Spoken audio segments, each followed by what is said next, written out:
The writing. From time to time, I hear people talking about how 4th edition lacks lore and writing. It always makes me wonder, what books are they looking at? From the beginning of 4th edition, I was struck with how thematic it was. How things were given well-written explanations.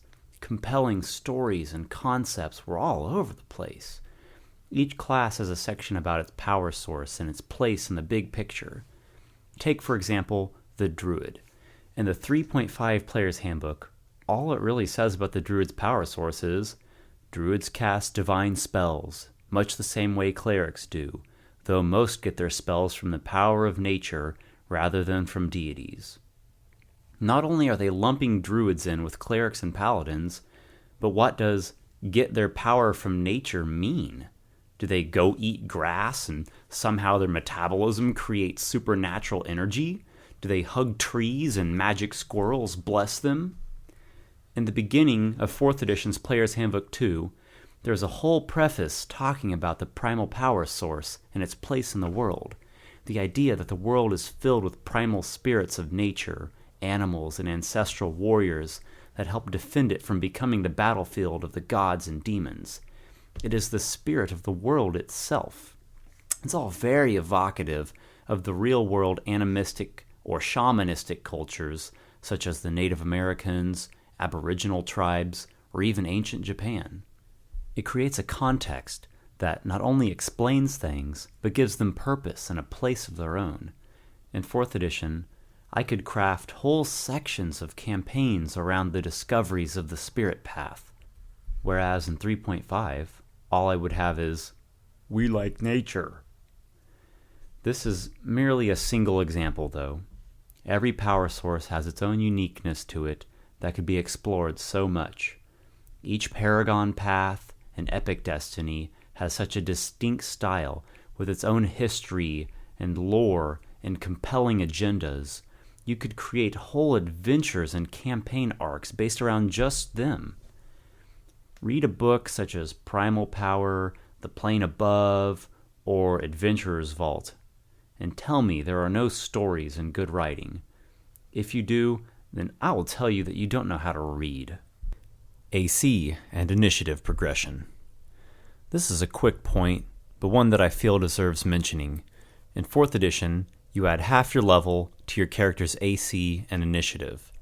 This represents how the character has learned to defend himself from enemy attacks and react faster when danger appears. In 3.5, this wasn't the case.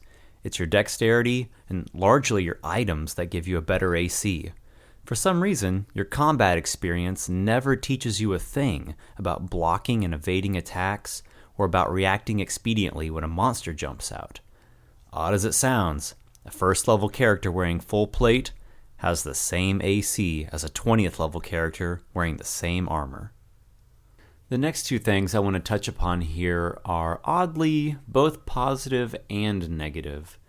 As strange as it feels, I truly believe that two of 4th edition's major strengths are also its weaknesses. The strength-weakness duality.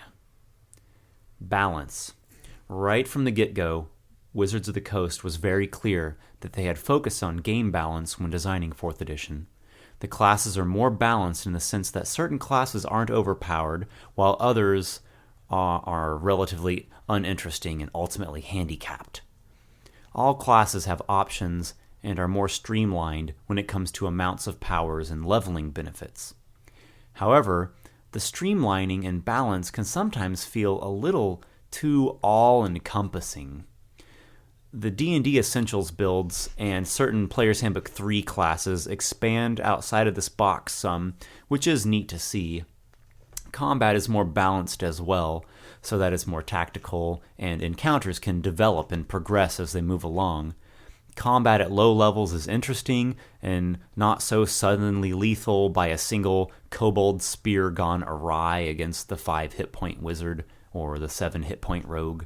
And as well, combat at high levels is not overloaded, and again, so suddenly lethal by a single overpowered spell or bad saving throw. On the downside, though, certain types of encounters can seem to drag on a little bit, and combat overall can feel a bit predictable. However, Monster Manual 2 and especially Monster Manual 3 have learned from this, and you can see it implemented in the monster design. Updates. It can sometimes frustrate the nine hells out of me to keep up with all the updates to the game, and there are some pretty major ones. The updates overall are well done, and they're needed too, but it makes me wish things would have been done right to begin with. But then I realize the fact that they are putting this kind of attention and care into the game, even to the original Player's Handbook of 4th edition. It's pretty impressive, and I think it's deserving of gratitude. You can tell that the designers love playing the game and want it to be as well designed as it can. It's really good to know that they're involved with the community and they listen to our feedback. It makes it a living game. As well, it speaks to the core ideal of game design. Learn from your mistakes and your shortcomings, develop, and move forward. Now, let's go over some things that I don't like about 4th edition. There truly are many nitpicks and minor issues I have with the game. In fact, I have an entire list of shortcomings and criticisms of 4th edition, and I've made this, and I keep it on hand and add to it whenever I see fit. None of these things break the game by any means, and a good number of them are more double-edged swords as opposed to true flaws. But here are my real grievances. Magic the Dragoning! I've heard so many ignorant jackasses, people, compare 4th edition to an MMORPG. It gets sort of frustrating for me, because I've played MMOs. 60th level Night Elf Hunter survival spec with Alpet on Feathermoon Realm. And I've played lots of console games, and I've played lots of D&D. And really, each experience is so different. At no point during WoW do I feel like I'm playing D&D. Heck, Dungeons & Dragons Online is much closer, and still it isn't at all the same. How can a computer MMORPG feel like building a character on a character sheet, sitting around a table with friends, rolling dice, doing math in your head, drawing maps and using miniatures, and most of all, using your imagination to bring characters and stories that you created to life? However, another game that I have played a lot of is Magic the Gathering. Honestly, 4th edition is much more like Magic the Gathering than an MMORPG. If you look at the way that Wizards of the Coast designs mechanics and rules, it has a distinct style and feeling to it, and that carries over into both systems. It is hard for me to say this, but in Magic the Gathering, after playing long enough, there is just only so many ways you can do things like destroy target creature, or draw X cards, or deal X damage to X target, make target player discard X cards, or target creature gains trample or first strike or flying or ability X. After a while, it feels like you've seen it all come and go, and that same toy just gets sold to you in a different package or with a different paint job. I feel that way sometimes in 4th edition. Especially when some new powers come out that are just deal 2 weapon damage and knock the target prone, deal 2d8 plus intelligence modifier damage and the target is dazed until the end of your next turn, target creature takes ongoing damage, target creature is immobilized until you pull your trident out of the base of its spinal column, etc., etc. So much content comes out, and sometimes it gets too mechanical. The same concepts get rehashed in slightly varied ways. The best example I can think of is the Rune Priest. I truly don't understand why Wizards of the Coast sometimes feel it is a good idea just to repackage something that you already have plenty of. Oh well though, nothing will ever stop the world building, storytelling, character developing nature of the game and my campaigns. And knowing that, nothing else can get me down for too long. Remember to stack your bonuses, kiddies! Anyone who ever said 4th edition is too simple has never played in one of my games, especially at mid to high levels. Sometimes combat can get really difficult to track.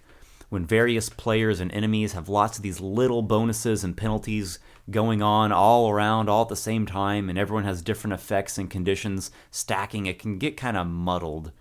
Sometimes there's too much going on, and it gets mechanical and drags out. I know some people have to have more of an issue with this than I do. Hell, if I'm an experienced DM who can do basic math and track hit points and conditions and initiatives really well, and it can muck up for me, I'm sure it's a real mess for some others. Skills. One of the changes in 4th edition that is immediately noticeable is that the skills list is consolidated. On the upside, it helps keep the game flowing, but on the downside, a character can get really good at a couple of skills and then be able to use them almost always succeeding, in a wide variety of situations. It almost makes it too easy to stack up bonuses from race, feats, and items to become nearly unstoppable with a few frequently used skills. Besides all that, I just find it inspiring to have a longer list of skills in the game. On a very positive note, however, it is so cool that skills are a much bigger part of the game now. Skill challenges and rituals are two very compelling and interesting implementations of skills, and they help define the edition. On a side note here, I have created and continue to work on my own homemade non-combat skills, such as perform, extract, herbalism, smithing, fishing, and poison crafting. They've been pretty successful so far, and I hope to someday share them with you all. Where do I end? I really could keep talking about this subject. Gaming is a huge part of my life. This review could theoretically last for hours upon hours, but I feel I've covered some of my main points. Overall, I can definitely say that 4th edition really has a much more user-friendly feel to it, despite its trip-ups here and there. It's made big advancements in design and development, so much so that I cannot go back. Sure, I still reminisce about the days of 3.5 and Legendscape, but I gotta keep on moving forward, progressing, learning, expanding. This YouTube channel has been a big platform for me to explore some inventive ways of utilizing the tool set that is D&D. It's been interesting to hear all the varied comments and opinions of people that come and watch my content. If I've learned one thing for sure, it is that this type of gaming, this shared storytelling, is dear to many people of all walks of life. People get together with different ways of having a good time and making use of that creative spark of the human spirit. I can't say one way is wrong, but I can tell you the reasons that I feel the way I do. More than anything, I hope that I can inspire and do my little part to keep the dream alive.